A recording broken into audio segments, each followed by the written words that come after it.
This is Gadget Stop 321, and I went ahead and flossed the tines of my E95S that was giving me problems, but I didn't use a brass sheet. I went downstairs and got a little piece of aluminum foil.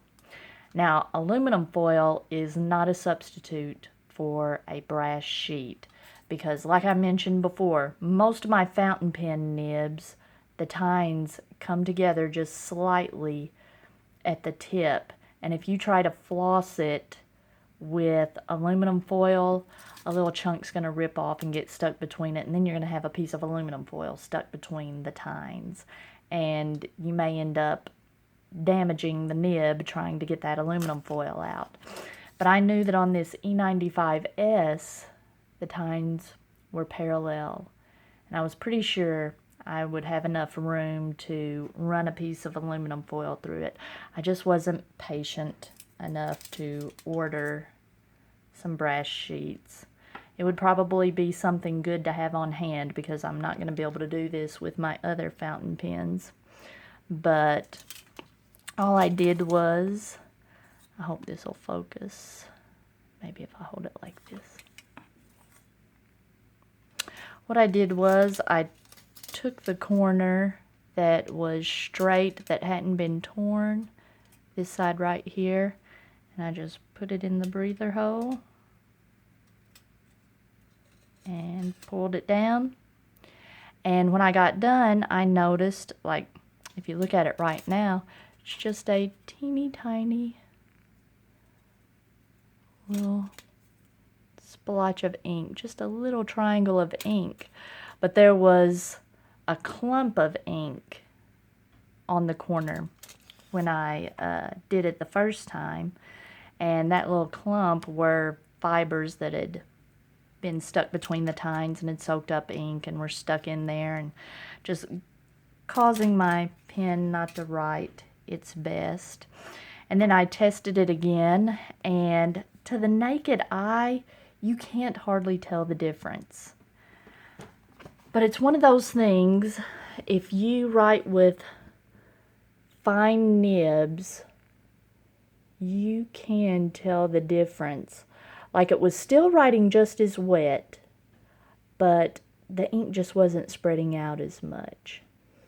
And this is my Rhodia premium paper, and I can just tell ever so slightly. It was just writing more precisely. And it just, you know, felt good. Let me see. I'm going to try one of the papers that was not as good. Let me see. Maybe this 5-star. It looks like it really wanted to spread out on that. Either that one or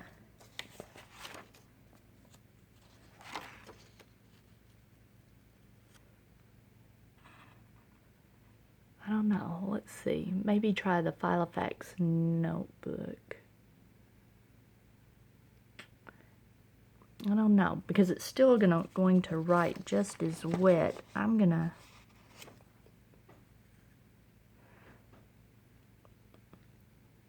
let's see if you compare these two. It wrote kind of sloppy on this one. I'm gonna try it on this Staples paper. The Staples paper was actually pretty fountain pen friendly. Oh, sorry about that. I was trying to zoom in.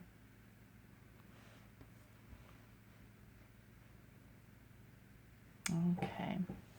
Let's see what this looks like.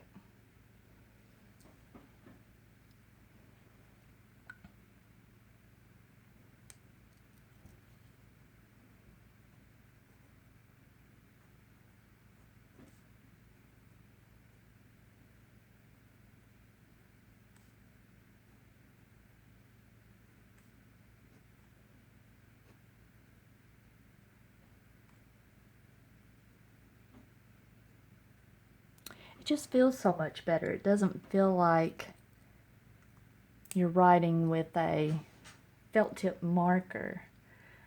A felt tip marker that the end has been used too much and is all squishy. Yeah, that looks a little bit better. If you look at the PM Pilot, you know, just little things like that. This PM Pilot, you can see where the ink was really spreading out, and that looks a little neater. The E, the downstroke on the E, looks more precise on this one.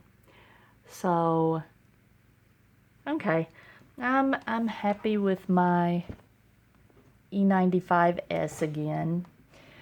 And word of warning, don't do this on a fountain pen that is actually tuned properly and the tines are coming together. I don't want you to damage anything, but in a pinch, when you've got room all the way down the nib, I guess you could use aluminum foil to floss your tines.